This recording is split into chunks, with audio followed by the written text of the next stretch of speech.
Hello ನಮಸ್ಕಾರ ಎಲ್ರಿಗೂ. ಇವತ್ತಿನ ರೆಸಿಪಿ ಶುರು ಮಾಡೋಣ. ಇವತ್ತು ನಾನು ಮಾಡ್ತಿರೋಂಥ ರೆಸಿಪಿ, ಇವತ್ತು ಸೀಸನ್ ಅಲ್ವಾ, ಇವಾಗ ಮಾವಿನಕಾಯಿ ಮತ್ತು ಹಲಸಿನಕಾಯಿ ಸೀಸನ್ ಆಗಿರೋದ್ರಿಂದ ಹಲಸಿನಕಾಯಿ ಕಬಾಬ್ ಮಾಡೋಣ ಅಂತ.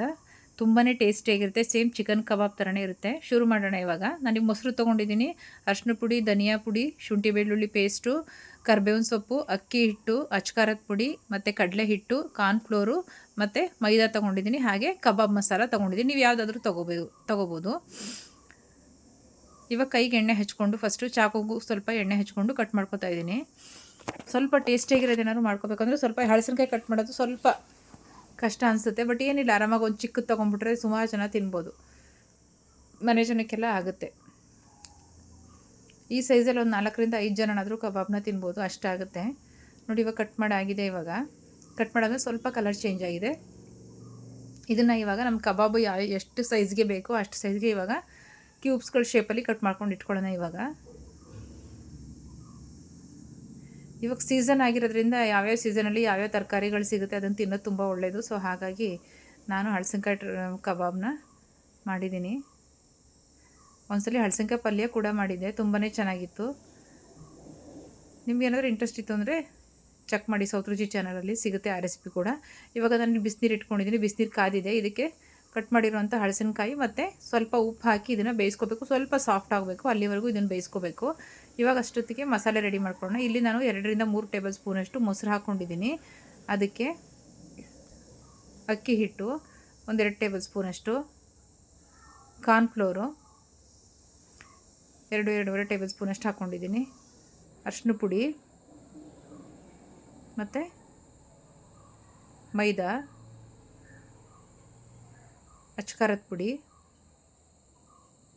ಕಡಲೆ ಹಿಟ್ಟು, ಧನಿಯಾ ಪೌಡ್ರು, ಶುಂಠಿ ಬೆಳ್ಳುಳ್ಳಿ ಪೇಸ್ಟು. ಇವಾಗ ಸ್ವಲ್ಪ ಕಬಾಬ್ ಮಸಾಲ ಹಾಕೋತಾ ಇದ್ದೀನಿ, 1-2 ಟೇಬಲ್ ಸ್ಪೂನಷ್ಟು ಕಬಾಬ್ ಮಸಾಲ ಮತ್ತು ರುಚಿಗೆ ತಕ್ಕಷ್ಟು ಉಪ್ಪು. ಇದನ್ನೆಲ್ಲ ನೀಟಾಗಿ ಮಿಕ್ಸ್ ಮಾಡ್ಕೋಬೇಕು. ಇವಾಗೆಲ್ಲ ಮಿಕ್ಸ್ ಮಾಡ್ಕೊಂಡಿದ್ದೀನಿ ನೋಡಿ. ಅಕಸ್ಮಾತ್ ಏನೋ ಸ್ವಲ್ಪ ಗಟ್ಟಿ ಆಯಿತು ಅನಿಸಿದ್ರೆ ಸ್ವಲ್ಪ ನೀರು ಕೂಡ ನೀವು ಸೇರಿಸ್ಕೋಬೋದು, ಏನು ತೊಂದರೆ ಇಲ್ಲ. ನಾನು ಸ್ವಲ್ಪ ನೀರು ಹಾಕ್ಕೊಂಡು ಮಿಕ್ಸ್ ಮಾಡಿದ್ದೀನಿ. ಇವಾಗ ಲಾಸ್ಟಲ್ಲಿ 1-2 ಟೇಬಲ್ ಸ್ಪೂನಷ್ಟು ಎಣ್ಣೆ ಹಾಕಿ ಒಂದ್ಸರಿ ಕಲಸಿ, ಇವಾಗ ಇದಕ್ಕೆ ಬೇಯಿಸ್ಕೊಂಡಿರೋಂಥ ಹಲಸಿನಕಾಯಿ ಇರುತ್ತಲ್ಲ ಅದನ್ನು ಸ್ವಲ್ಪ ಸೋರಿಸ್ಕೊಂಡು ಅದು ತಣ್ಣಗಾಕಕ್ಕೆ ಬಿಡಬೇಕು. ಹಲಸಿನಕಾಯಿ ಪೀಸ್ಗಳೆಲ್ಲ ಸ್ವಲ್ಪ ತಣ್ಣಗಾಗಬೇಕು. ನಾನಿಲ್ಲಿ ಕರ್ಬೇವಿನ ಸೊಪ್ಪು ಕೂಡ ಹಾಕ್ಕೊಂಡಿದ್ದೀನಿ. ಇವಾಗ ನೋಡಿ ಹಲಸಿನಕಾಯಿ ಪೀಸ್ಗಳೆಲ್ಲ ತಣ್ಣಗಾಗಿದ್ದಾವೆ.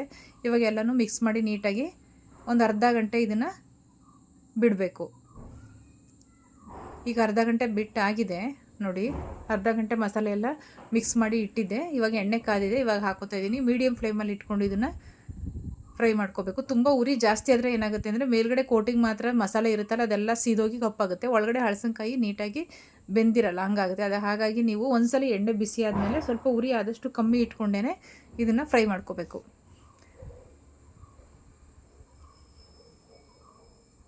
ತುಂಬಾ ಚೆನ್ನಾಗಿದೆ. ನಾವು ಚಿಕನ್ ಕಬಾಬ್ ಹೇಗೆ ಮಾಡ್ಕೋತೀವೋ ಸೇಮ್ ಚಿಕನ್ ತಿನ್ನೋ ಥರನೇ ಆಗುತ್ತೆ. ತುಂಬಾ ಚೆನ್ನಾಗಿರುತ್ತೆ. ನೀವು ಒಂದ್ಸಲ ಟ್ರೈ ಮಾಡಿ, ಹೇಗಿತ್ತು ಅಂತ ಹೇಳಿ ಟ್ರೈ ಮಾಡಿರೋರು ಕಮೆಂಟ್ಸಲ್ಲಿ ತಿಳಿಸಿ.